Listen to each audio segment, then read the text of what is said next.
자, 흔히 교통사고로 발생할 수 있는 유형 중에 차 대 차 사고, 차와 차끼리, 승용차와 트럭 또는 차와 이륜차 간의 사고, 이런 사고들이 많이 종종 발생하죠.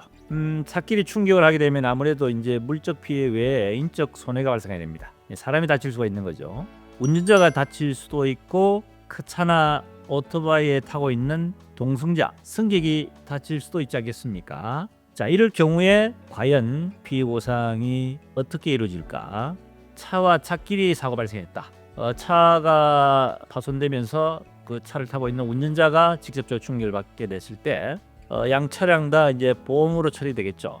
근데 차끼리 발생했을 때 이 일반가지 사고 같은 경우에는 뭐 한쪽이 100% 보상을 처리되면 되지만은 이제 상망 사고가 발생할 수도 있지 않겠습니까? 특히 이제 교차로에서 이런 사고들이 가장 흔한 케이스인데 서로 각각 잘못 할 수도 있고 또는 한쪽이 좀 더 과실이 클 수도 있는 사고가 발생할 수 있습니다. 자, 이랬을 때 한쪽이 가해 차량이 이제 피해 차량이 됐는데 피해 차량의 운전자가 다쳤다. 근데 과실이 예를 들어 가지고 7대 3이다 또는 6대 4다. 자, 이럴 경우에 가해 차량 보험회사에서 피해자에 대한 보상이 이루어지겠죠. 그런데 말씀드렸듯이 피해자도 과실이 일부 있다는 이야기입니다. 일단 한 30% 정도 과실이 있다고 합시다. 그러면은 상대 가해 차량 보험회사 70%에 대한 보상만 이루어지게 됐죠. 그럼 30%에 대한 피해 보상은 어떻게 되느냐? 내가 잘못된 과실 부분 내가 안아야 되겠죠.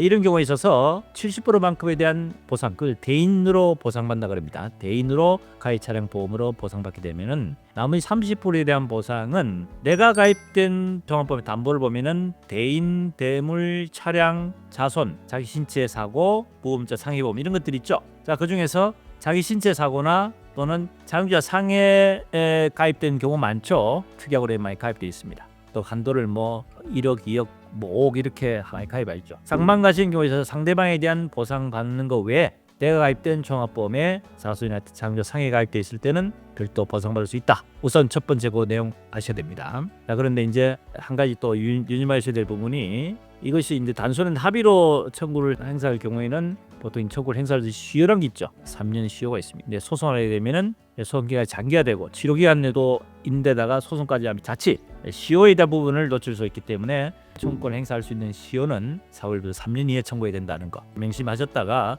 시효에 문제되지 않도록 그것만 좀 유념하시면 됩니다. 자, 그 다음에 이제 한 가지 사례가 조금 전에 말씀드린 이제 차대차 사고에 있어서 운전자가 아닌 안에 있는 동승자, 승객이 다쳤을 때 첫 번째는 과실이 된 문제가 있습니다. 한쪽 차량이 일방적인 과실 사고가 아닌 양쪽 차량의 상망 과실 사고인 경우에 있어서 가해 차량이 승용차고 피해 차량이 오토바이 타고 있다. 오토바이 뒤에 있는 동승자가 만약에 사고를 입었다 했을 때 차와 차의 운전자는 이 동승자에 대해서는 둘 다 가해자가 됩니다. 그렇기 때문에 동승자 입장에서는 두 사람 상대해서 손해배상 청구권을 행사할 수가 있습니다. 그래서 법적으로는 이 가해 차량 운전자를 공동불법 행위자라고 해서 법률상 부진적 연대 책임을 진다 이렇게 표현합니다. 피의자 입장에서는 어느 차량의 가해자를 상대로 청구할 수 있습니다. 한쪽이 보험이 안 들 수도 있기 때문에 보험이 든 차량에 청구할 수 있는 권리가 있다 이 말씀을 드린 겁니다. 자, 그럼 여기서 가해차든 피해 차량이든 이 동승자는 호위동승에 대한 과실 적용이 대상이 됩니다. 승자끼리 사고 났다 예를 들어 보겠습니다. 근데 가해자 차량이 70% 과실, 피해자 차량이 30% 과실이 있다고 했을 때 이 피해 차량의 동승자가